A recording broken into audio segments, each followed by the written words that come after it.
담대한 복음 전도와 그 영광이라는 제목을 함께 은혜를 나누고자 합니다. 에베소서 3장은 그야말로 영원전부터 감춰졌던 비밀에 대해서 얘기하는데, 그 비밀은 복음의 비밀입니다.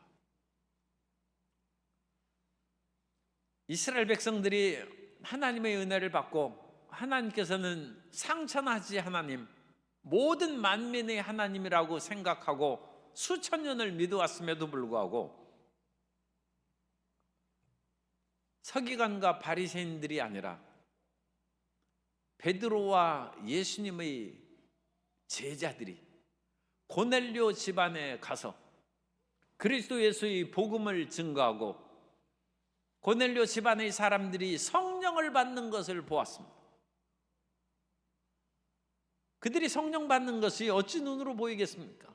그러니까 그들이 방언을 말하고 하나님을 높임을 하는 그와 같은 눈에 나타나고 귀에 들리는 어떤 현상을 통해서 고넬료 같은 로마의 백부장, 더군다나 이스라엘 민족들을 압지 않은 로마의 군인 아닙니까?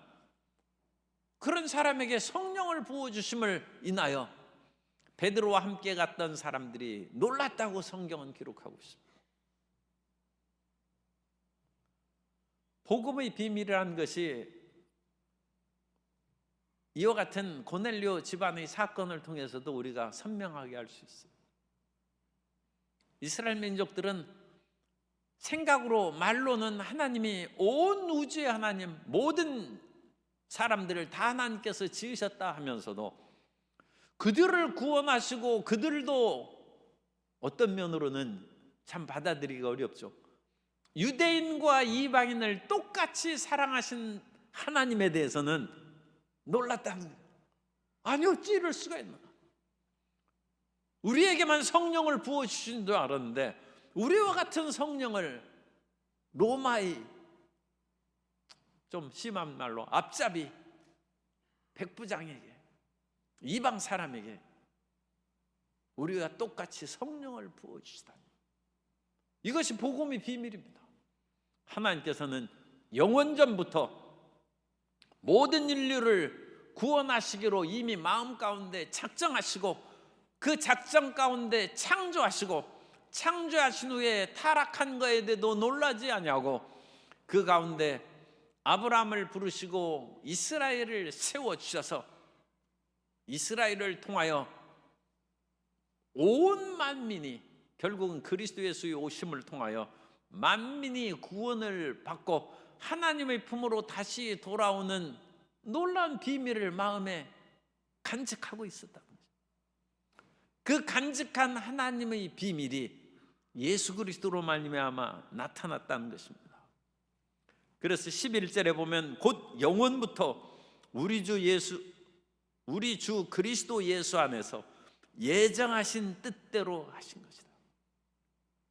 하나님께서 이 놀라운 경륜, 이 복음의 비밀을 예수 안에서 이룰 수 있도록 영원부터 예정하신 뜻대로 오늘날 그 모든 것이 이루어지고 있다는 것입니다. 이 위대한 역사는 아무도 몰랐어요. 구약의 선지자들도 몰랐다는 거예요.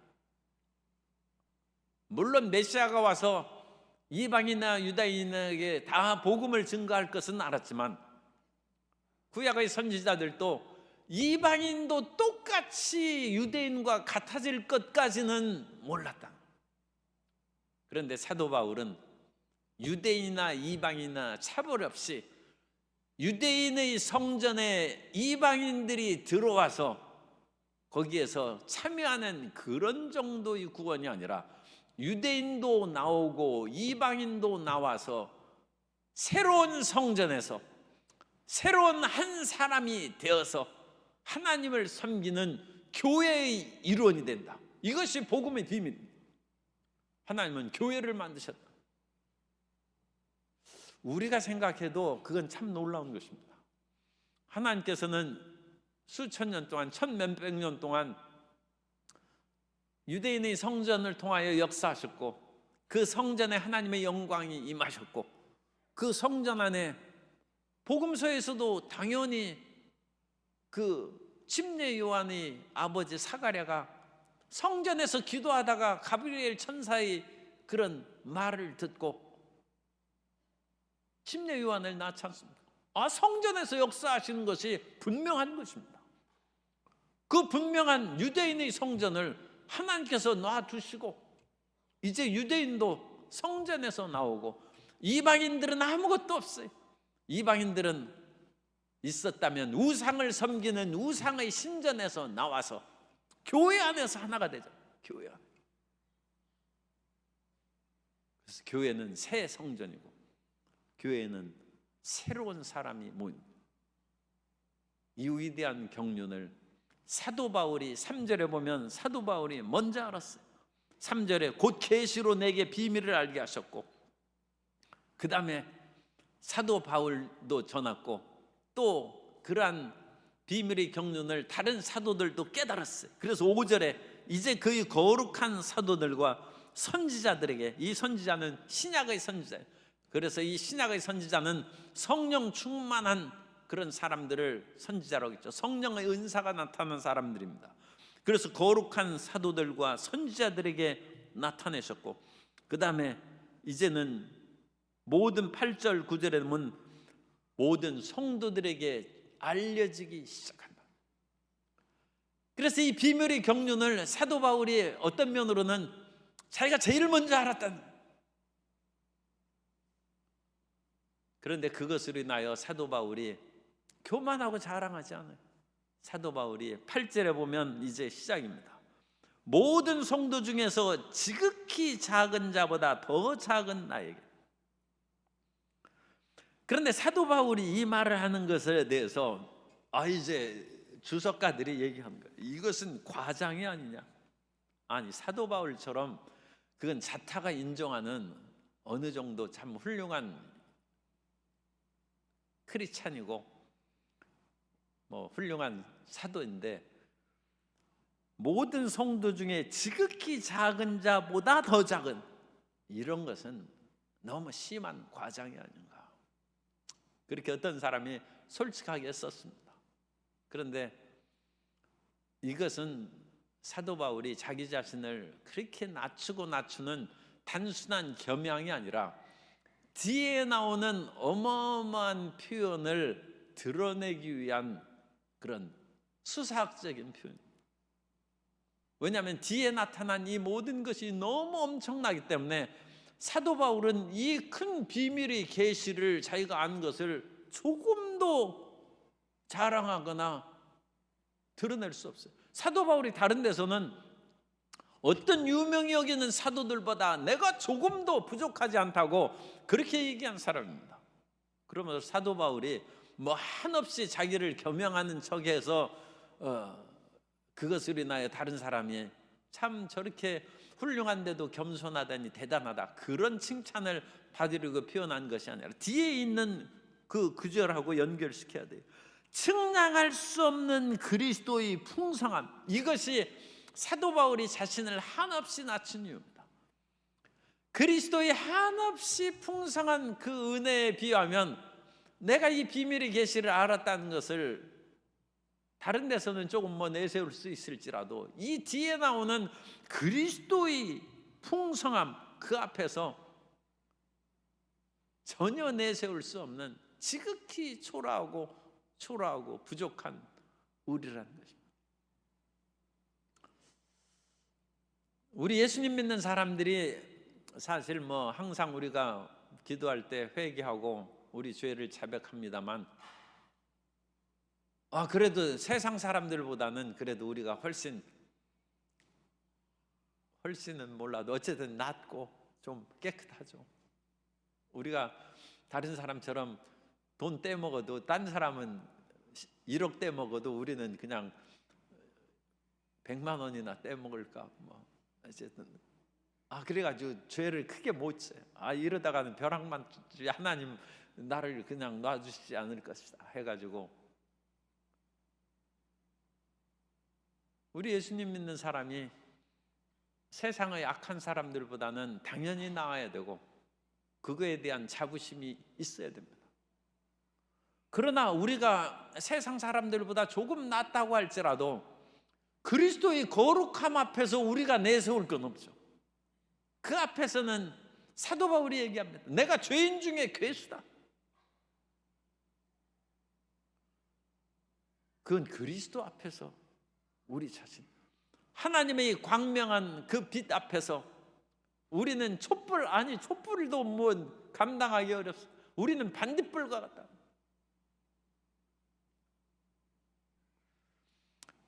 아브라함이 믿음의 조상인데 이 아브라함이 소돔과 고모라를 심판하러 오시는 하나님의 그런 사자들이 일행 앞에서, 그러다가 이제 나중에 그분은 하나님이십니다.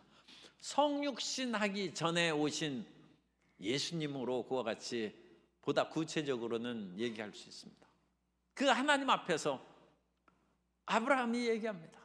지극히 작은 나라도, 다시 한번 말씀드리겠으니, 그러면서 50명에서 45명, 40명, 30명이, 그래서 계속 말하면서 지극히 작은 나라, 감히 하나님 앞에.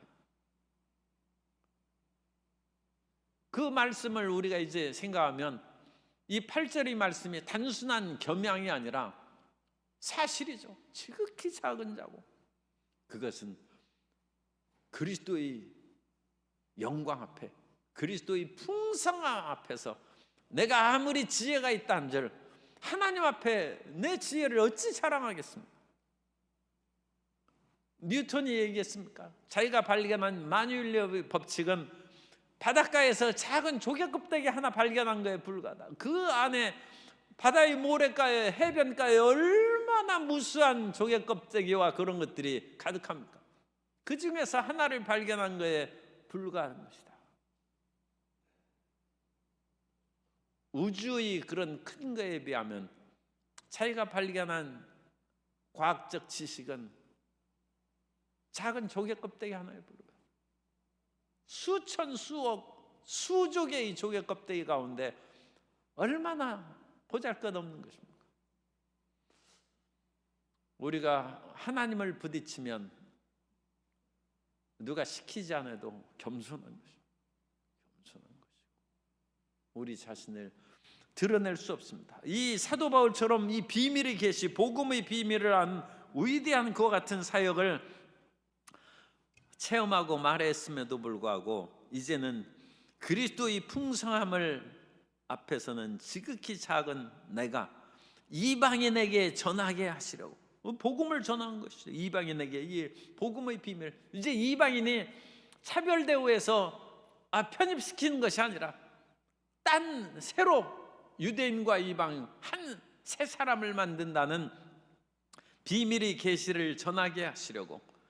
그리고 그것은 계속 말씀드립니다만 유대인들이 그것은 듣기 좋아하지 않아요. 율법도 폐하고 유대인도 폐하고 한 세 사람을 만든다는 그런 이야기가 유대인들에게 듣기에는 아주 거슬리는 말입니다. 그래서 유대인들에게 사도 바울은 핍박을 많이 받고 이 사람은 살려둘 자가 아니다, 없이 할 자라는 그런 비난을 받는 것은 당연한 것이죠. 그것은 그 사람들이 아직 이 충분한 하나님의 경륜과 섭리를 이해하지 못하고 여전히 유대인의 특권의식을 갖고 있고 그걸 놓지 않는 것입니다.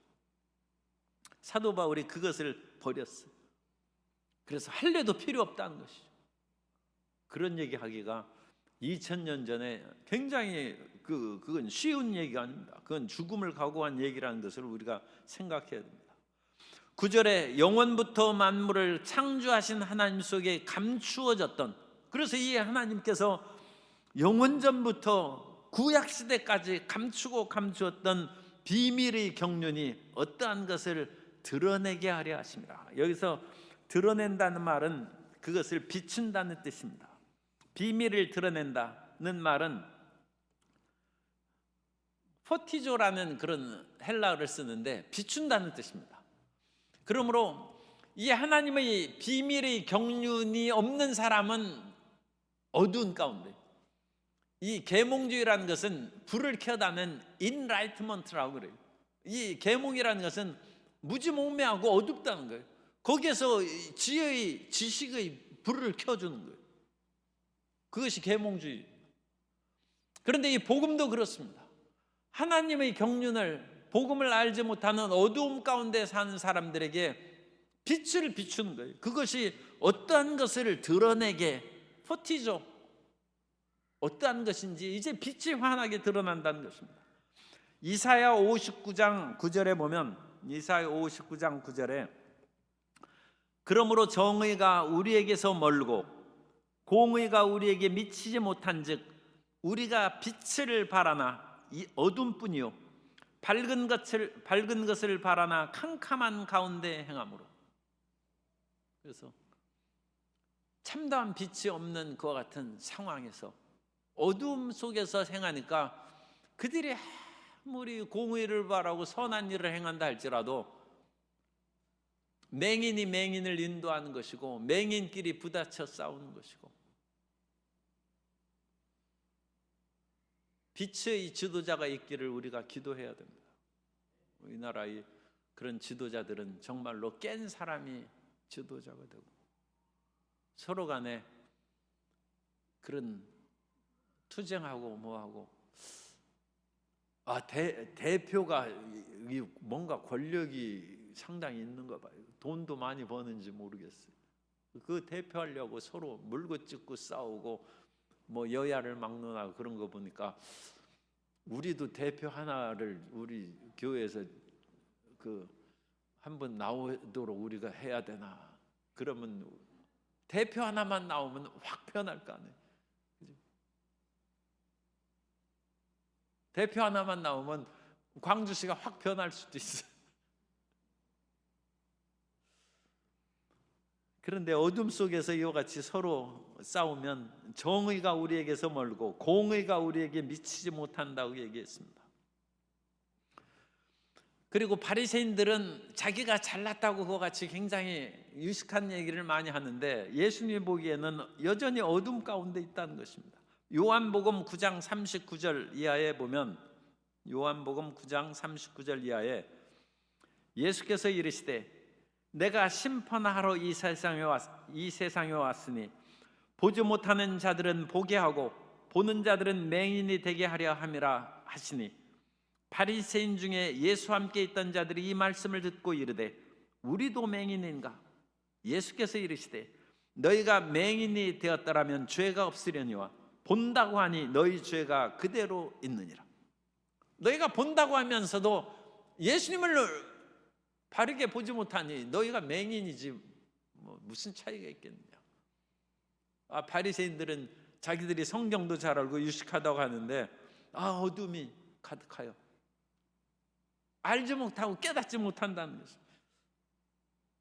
에베소서 1장 18절에 그러므로 우리는 기도를 이제 해야 됩니다.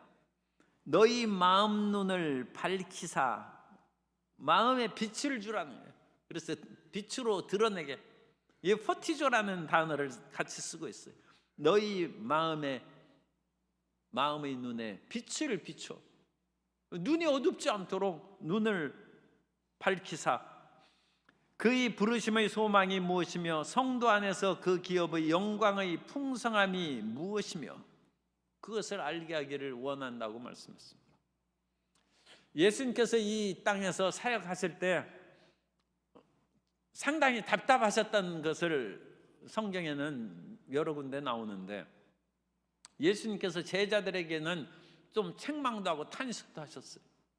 어느 날 예수님께서 바리새인들이 누룩을 조심하라고 그러니까 제자들이 서로 막 얘기하면서 이 누룩이 무엇인가? 우리가 떡을 가져오지 않았기 때문인가 보다.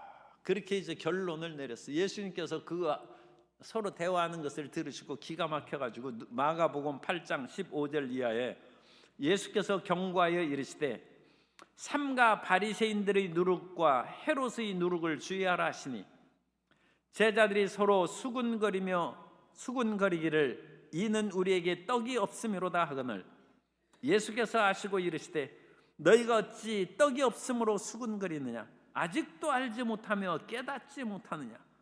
너희 마음이 둔하냐?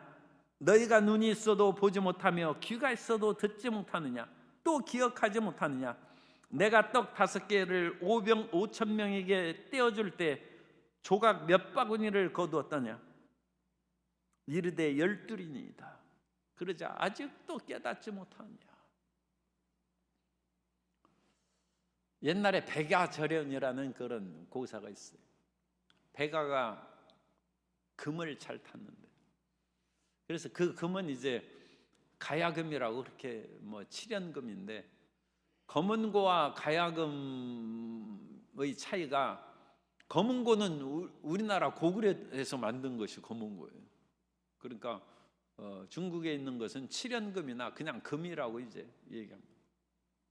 그래서 이 금을 잘 탔는데, 백야가 금을 막 산을 생각하면서 그냥 쉽게 가야금이라고 하겠습니다. 가야금을 막 타면 종작이라는 친구가 참 산이 높고 빼어나도다. 아니, 가야금 소리를 듣고 산의 빼어남을 얘기합니다. 종작이 듣는 귀가 열린 거예요. 백야가 그 말을 듣고 깜짝 놀랐네. 아니, 내 생각을 어찌하느냐. 이 가야금 타는 그 소리를 듣고 종작이 얘기하는 거예요. 파도 치는 물길을 생각하면서 가야금을 치면 참 파도가 맹렬하고 참 강하게 몰아치는구나. 아이, 종작이가 알아듣는다. 그러던 종작이가 먼저 죽었어. 그러자 백야가 자기 가야금 줄을 끊었다. 내 가야금 쳐야 알아듣는 사람은 없는데 더 이상 가야금 안 킨다. 예전에 이제 여의도에 있을 때 제가 처음에 7부 예배를 설교했는데, 7부 예배를 설교하는데 사람들이 반응이 별로 뚜렷하게 나타나질 않아. 이게 어찌 된 것인가 하고 아무리 애쓰고 해도 뭐 별로 그 청중의 반응이 없어. 그러다가 일부 예배를 맡았어요. 그래, 일부 예배를 하는데 일부 예배에 그 아침 7시에 하는데 사람이 누가 오겠어요? 1층 성전에만 이제 성도님들이 왔는데, 일부 예배를 설교하는데 6개월이 지나고 1년이 되니까 2층까지 사람들이 찼어.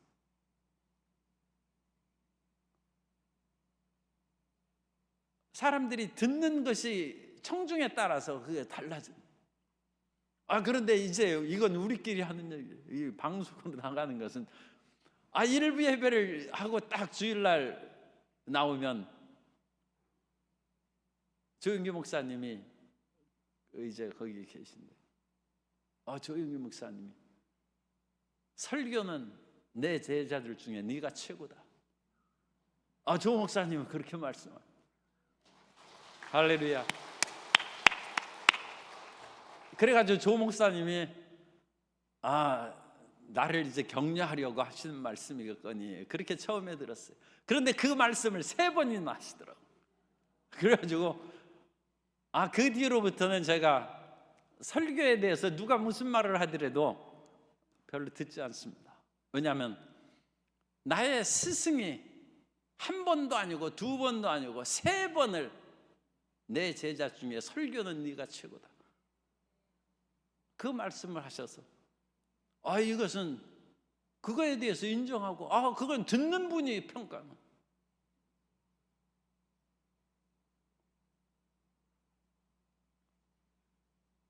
옛날 고대 인도에는 여마시중의 미소라는 얘기가 있어요. 거기에서 어떤 인도의 스승이 꽃을 하나 딱 들었더니 그 제자 중에 하나가 그걸 딱 보고 웃었다. 다른 사람은 아무도 못 알아요. 그런데 그 사람이 그것을 딱 알고, 그래서 이심전심의 비밀이, 스승의 가르침이 그 제자에게 전해졌다는 여마시중의 미소에 대한 이야기가 있어요. 뭐 다른 종교 얘기니까 제가 자세히는 뭐 말씀을 안 드리겠습니다만, 그런 말씀의 전달과 서로의 이해가 마음의 기쁨과 희망을 줍니다. 예수님의 말씀도 그 당시 사람들에게, 아니 그 유식한 서기관과 바리새인들이 못 알은, 그 사람들이 무식한 사람들이 아닙니다. 바리새인들은 워킹 바이블이라고 하듯이 오경을 외우는 사람들이 있어요. 오경을 외우고 다녔다. 그러나 그 사람의 마음의 눈이 어두워요. 성경 지식이 없는 것이 아니라 마음에 빛이 없어서 빛 대신 예수님을 몰라보고, 그들은 바리새인과 서기관들이 대제사장들과 힘을 합하여 예수님을 십자가에 못 박았다는 것입니다. 그러나 이 비밀의 경륜을 이제 깨달을 수 있도록 하나님께서 경륜이 어떠한 것을 드러내게 하려 함이라. 빛을 비추게 하고, 하나님께서 너희 눈을 밝히사, 사도 바울은 이 에베소 사람들도 이 비밀의 경륜을 못 깨달을 수 있어요. 그러니까 사도 바울이 너희 마음 눈을 밝히사 이 비밀을, 에베소서 1장 18절, 너희 마음의 눈을 밝히사 그의 부르심의 소망. 그래서 우리 영적인 눈이 밝고 복음의 비밀을 깨달아 하나님의 뜻 가운데 우리가 전진해 나아갈 수 있도록 항상 기도해야 될 줄로 믿습니다. 그래서 주님께서 이와 같이 바울을 통하여 복음의 비밀을 전했고, 이제 이 복음의 비밀은 교회를 통하여 사람들에게 선포되고 알려진다는 것입니다. 10절에 보면 이는 이제 교회로 말미암아 하늘에 있는 통치자들과 권세들에게 하나님의 각종 지혜를 알게 하려 하심이니. 교회는 사람들을 깨닫게 하고 가르치고 구원하는 곳입니다. 그래서 이제는 교회 안에서 우리가 하나님을 예배하고 하나님을 기쁘시게 하는 그와 같은 본질적인 일뿐만 아니라 교회에 들어온 사람들이 이 비밀의 경륜을 알아듣는, 그래서 교회로 말미암아 하늘에 있는 통치자들과 권세들에게 하나님의 각종 지혜를 알게 하려 하십니다. 그러면 여기에서 하늘에 있는 통치자들과 권세들이, 이것이 긍정적으로 해석할 수도 있고 부정적으로 해석할 수도 있는데, 에베소서에서는 이 하늘에 있는 통치자들과 권세들이 부정적인 의미로 몇 번 쓰였습니다. 그래서 우리가 그 1장에서도 1장 21절에 보면 모든 통치와 권세와 능력의 주권과 이 세상뿐만 아니라 그렇게 나오고, 2장 2절에 보면 그 가운데 행하여 세상 풍조를 따르고 공중 권세 잡은 자를 따르고, 6장 12절에 있어서도 우리의 싸움은 혈과 육에 대한 것이 아니오, 이와 같은 공중의 권세 잡은 통치자들에 대한 악의 영들에 대한 것이다. 그래서 이 비밀의 경륜이 교회에서 나타나서 악한 세력들이 떨고 하나님의 경륜을 깨닫는 것이 무슨 의미냐? 그것은 그냥 우리가 우리 교단적인 입장으로 쉽게 얘기하면 오중복음입니다. 교회에서 이방인이나 그 어떤 사람이라 할지라도 예수님 믿으면 구원을 받는 중생의 복음을 통하여 흑암의 세력들이 자기의 진이 무너지고 깨어지는 것을 안다. 그래서 예수님 안 믿는 사람들을 물론 가정에서도 전도할 수 있고 우리가 길거리에서도 전도할 수 있지만, 교회에 모시고 와서 교회에서 하나님의 말씀을 듣고 성경을 공부하고 성경학교 성경대학을 다니면서 비밀의 경륜을 깨닫는 거예요. 그래서 흑암의 세력의 자기들이 그 사람을 놓치고 잃어버리는 것을 체험합니다. 교회는 들어오는 모든 사람들마다 구원받고 생명을 얻게 하는 중생의 역할을 해야 될 줄로 믿습니다. 그래서 우리가 이 교회는 예수님 믿고 구원받게 하는 곳이라는 것을 선명히 드러내요. 이 교회에서 여러 가지 많은 행사도 할 수 있어요. 미국에 있는 교회들이, 미국에 이민 간 사람들이 다 교회 다니는 것은 거기 가면 김치 먹고 불고기 파티할 수 있으니까, 또 외로움 가운데 성도의 교제를, 한국인끼리 교제를 나눌 수 있고, 더군다나 아주 좋은 것이 있어요. 외국에 가서 이제 몇 년 살다 보면 한국말을 실컷 할 수 있는 사람이 있다는 것은 행복한 거예요. 내가 내 말 다른 사람에게 그 한국말을 하면서 저 사람이 알아들을 수 있을까 조심해서 얘기하는 것뿐만 아니라 그런 건 얼마나 힘들어요, 그죠? 그런데 자기 말을 마음대로 해도 다 알아들어요. 오히려 자기 하지 않은 말까지 꿰뚫고, 왜 그렇게 하면 마음이 이제 좀 놀라긴 하겠습니다만, 그런 사람 만나는 것이 마음이 속이 시원한 거예요. 그래서 그런 것도 나쁜 것이 아닙니다. 그러나 교회는 예수 믿고 거듭나게 하는 것이죠.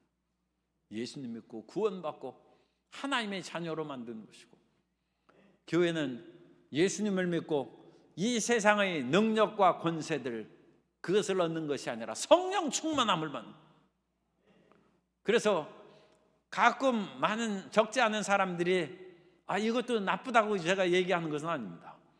교회 외의 다른 기관과 서로 기독 실업인의 여러 가지 모임이라든지 그런 데 참여하고, 그 사람들로부터 어떤 사업의 도움을 받고 뭉친 인적 물적 지원을 받고 그런 것에 서로 협조하고, 그거 좋은 일이죠.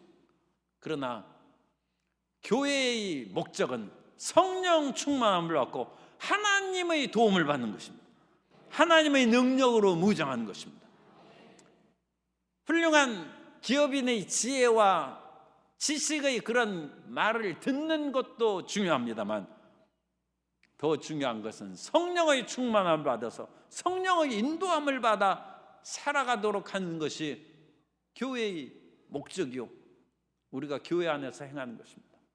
그러므로 어떤 모임, 그런 크리스찬의 모임 가운데도 성령 충만한 것으로 흑암의 세력을 물리치고 공중권세 잡은 세력을 이기는 하나님의 영광을 드러내는 성도가 되어야 될 줄로 믿습니다. 그리고 당연히 교회에서는 병을 고쳐야죠. 그래서 마귀가 너 아프면 병원 가야지 하고 병원에서 몰아넣고 거기에서 치료받고, 그것도 좋은 일입니다. 치료는 하나님이 하시는 것입니다. 그러나 우리는 교회 안에서 예수님께서 채찍에 맞음으로 나음을 입었다는 그것을 통하여 더 놀라운 치료 역사가 교회를 통하여 나타나게 되기를 소망합니다. 우리가 기도하고 끊임없이 바라야 되는 거죠. 그리고 주님의 형통과 저주에서 벗어난 축복을 우리가 받아요. 교회에서 무슨 사업에 성공하고 돈을 벌겠느냐 싶어도 그렇지 않습니다. 최소한 교회에서 돈을 어찌 벌겠어요. 월급 받은 걸로 먹고 살면 되죠. 그러나 놀라운 것은 하나님께서 돈이 헛된 데 새 나가는 일이 없도록 항상 지켜주신다. 그것이 더 놀라운 거예요. 아무리 100억을 벌어야 100억 그냥 다 나가고 101억 돈 손해로 나가면 항상 마이너스 1억이죠. 그런데 100만 원 벌어도 돈 쓸 데가 없어요. 돈 나가는 데가 없어요. 그럼 그 사람은 부자죠. 100억 가져도 항상 빚 가운데 쪼들리는 사람이 있지만 100만 원은 좀 작으니까 우리 1000만 원으로 하도록 하겠습니다. 1000만 원을 버는데 그 사람은 돈이 쓸 데가 없어요. 그럼 100억 가진 부자보다 1000만 원 가진 크리스찬이 더 부자라는 거예요. 그건 주님께서 축복의 복음으로 우리에게 복을 주셨기 때문이고, 우리가 이 세상에 어떤 삶을 살아간다 할지라도 우리에게는 영원한 천국이 있고 영생의 복을 누리게 되므로 하나님의 축복을 받고, 그것이 마귀와 공중권세 잡은 세력이 놀라운 것입니다. 파우스트의 그런 영혼을 마귀가 끌고 가려고 할 때 그의 믿음으로 통해서 파우스트 영혼이 천국으로 올라가는 거예요. 귀신이 힘을 못 쓴 그리스도 예수의 복음이 우리를 구원하는 것입니다. 그래서 이 위대한 역사를 하나님께서 역사하시는데 10절에 하나님의 각종 지혜를 알게 하려, 이 각종 지혜는 복음의 비밀입니다. 이 지혜를 다른 말로 복음의 비밀을 지혜란 말로 바꿔 쓴 거예요. 그래서 이것도 복음이라고 할 수 있어요. 그래서 복음, 비밀, 이 하나님의 지혜 다 같은 뜻입니다. 같은 뜻. 그래서 우리는 언제 어디서라도 이 복음을 굳게 붙잡아야 돼요. 그리고 이 복음의 내용이 무엇인가 그것을 보다 선명하게 알게 해주는 것이 오중복음입니다. 오중복음이 그것만 있다는 것을 제가 말씀드리는 것이 아닙니다. 그것을 보다 간추리고 선명하게 우리가 파악할 수 있는 것이고, 그 이외에도 더 하나님의 위대한 복음의 메시지는 얼마든지 우리가 만들고 우리 마음 가운데 새길 수 있습니다. 다만 최소한 이 오중복음을 우리 마음 가운데 받아들이는 것이 하나님의 지혜입니다. 하나님의 지혜. 그리고 이 하나님의 지혜는 영원부터 우리 주 예수 그리스도 안에서 이루어진 것이다. 이 복음은, 오중복음은 예수님 안에서 우리에게 임하는 것입니다. 예수님 밖에서는 우리가 이 오중복음을 주장할 근거가 없는 것입니다. 그리고 이 오중복음의 우리 마음을 받아들임으로 12절에 우리가 그 안에서 그를 믿음으로 말미암아 담대함과 확신을 가지고 하나님께 나아감을 얻느니라. 그래서 우리가 당당히 하나님 앞에 나아가서 주여 성령을 주옵소서. 왜? 예수님께서 내가 너희를 고와 같이 버려두지 아니하고 너희에게 다시 오리라고 약속하셨어요. 우리가 그러니까 그 말씀을 붙잡고 하나님 앞에 당당하게, 여기서 담대함과 확신을, 이 두 가지 단어는 정관사가 하나로 되어 있습니다. 그러니까 이 정관사가 하나로 된 두 명사이기 때문에 이것은 수식어로 해석할 수 있습니다. 그래서 그를 믿음으로 말미암아 담대하게 확신을 가지고, 그런 식으로 당당히 확신으로, 그러니까 하나님 앞에 틀림없이 우리 성령 충만함을 받는다. 우리는 예수님 안에서, 예수님이 온 등에 갈기갈기 찢어졌는데 우리는 틀림없이 낫는다. 당당히 확신으로 하나님 앞에 나아간다. 하나님 앞에 주저할 것 없죠. 우리 자신의 삶으로 보면 하나님 앞에 나아갈 것이 없지만, 우리는 예수님께서 자기 몸을 찢으신 그 육체 가운데 예수님의 살과 피를 뚫고 하나님의 보좌 앞에 나아간다고 히브리서에 말씀하고 있습니다. 예수의 공로를 힘입어서 하나님 앞에 나아가는 것이고, 이 예수의 공로를 힘입어서 하나님 앞에 나아갈 때 주님께서는 그 아들의 보혈로 우리를 보시고 우리를 영접하실 줄 믿습니다. 그것이 우리 신앙의 담대함입니다. 그래서 그를 믿음으로 말미암아 담대함과 확신을 가지고 하나님께 나아감을 얻느니라. 그러므로 너희에게 구하노니 너희를 위한 나의 여러 환난에 대하여 낙심하지 말라. 그래서 우리가 이제 이와 같이 담대함을 가졌은즉 결코 낙심하지 말고 환난 가운데 두려워하지 말라는 것입니다. 사도 바울이 지금 감옥에 갇혀 있습니다. 에베소 쓰는 것은 지금 옥중서신이죠. 감옥에서 편지를 쓰는 거예요.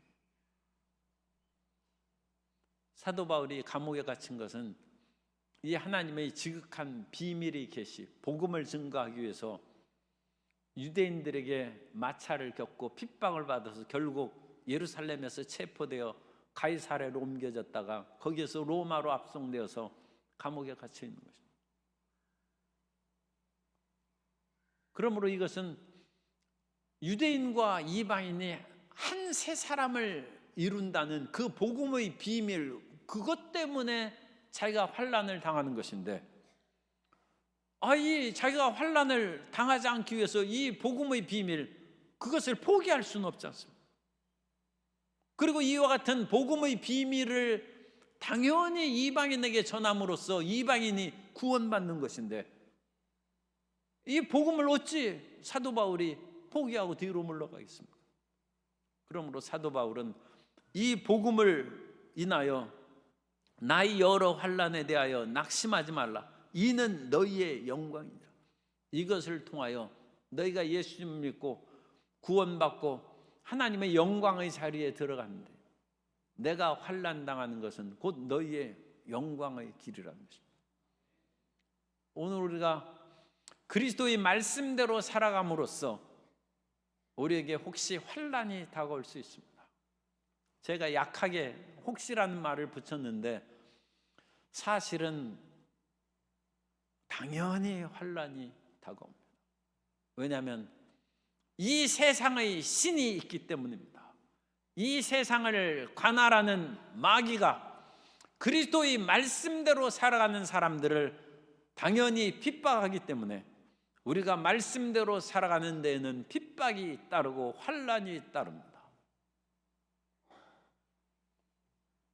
하나님께서 많은 경우 우리를 지켜 보호하시고 피할 길을 내주시긴 합니다만, 그래도 이 세상의 신이 완전히 망하고 하나님의 종말이 올 때까지는 여전히 세상대로 살아가지 않는 그리스도의 진리로 살아가는 사람에게는 핍박이 다가오고 고난이 다가오는 것입니다. 그러나 우리가 세상의 핍박과 고난을 무서워해가지고 복음의 진리를 감추거나 포기하거나 모른 척하면서 살 수는 없지 않습니까? 우리가 가끔 그렇게 살기도 하죠. 우리가 큰 어려움을 당할 것 같으면 그야말로 옛날에 순교를 피하기 위해서 예수님 안 믿는다, 일본에서 후미에 예수님의 초상을 발로 밟는 것입니다. 그리고 그걸 밟음으로써 사형을 면하는 것이죠. 그러나 그 마음속에는 주님, 내일 제가 예수님의 그와 같은 초상을 발로 밟겠습니다 하고 밤새도록 기도하면서 발을 씻습니다. 그러나 발을 아무리 깨끗하게 씻고 씻어도 그날 예수님의 상을 이렇게 밟은 그 발이 그게 깨끗하겠어요? 그러나 하나님께서는 밤새 울며 기도하고 그 상을 밟은 사람을 어찌 용서하지 않겠는가? 용서해 주시겠죠. 그러나 그것을 인하여 기독교의 복음은 확대되고 전파되지 못하고 위협하면 기독교는 사그러드는구나. 그래서 일본의 기독교가 사그러들었고 숨은 크리스찬들만 나타나서 사회에 영향력을 끼치지 못하는 그런 상태로 전락하고 말았습니다. 우리 한 사람 구원받는 것이 문제가 아니라 우리가 구원받을 뿐만 아니라 다른 사람도 구원해야 됩니다. 그리고 하나님의 나라를 확장시켜 나아가야 됩니다. 그것을 위하여 사도 바울은 환난과 핍박을 두려워하지 않았다는 거죠. 그래서 내가 지금 환난을 받는 것은 너희의 영광이라고, 너희가 구원받고 천국의 영광과 상급을, 그리고 내가 사도 바울조차 이 모든 것을 참고 견디면서 그 길을 걸어갔다면 믿음의 초보에 연약한 에베소 교인들, 너희들도 사도 바울의 길을 따라갈까 합니까? 그런데 스승이 비굴하게 변절하면 그 밑에 제자들은 당연히 변절하겠죠. 그래가지고는 하늘에 무슨 영광이 있고 상급이 있겠습니까? 무슨 기독교의 발전이 있겠습니까? 오늘 우리는 이 땅에서 살아가면서 우리가 진리라고 하는 것에 대해서는 타협하지 말고 포기하지 말고 변절하지 않도록 기도하는 우리 모두가 되어야 될 줄로 믿습니다. 그것이 하나님의 나라를 확장하는 길입니다. 복음의 담대함으로 전도하고 그 영광을 드러내는 우리 모든 성도님 되시기를 예수님 이름으로 축원합니다.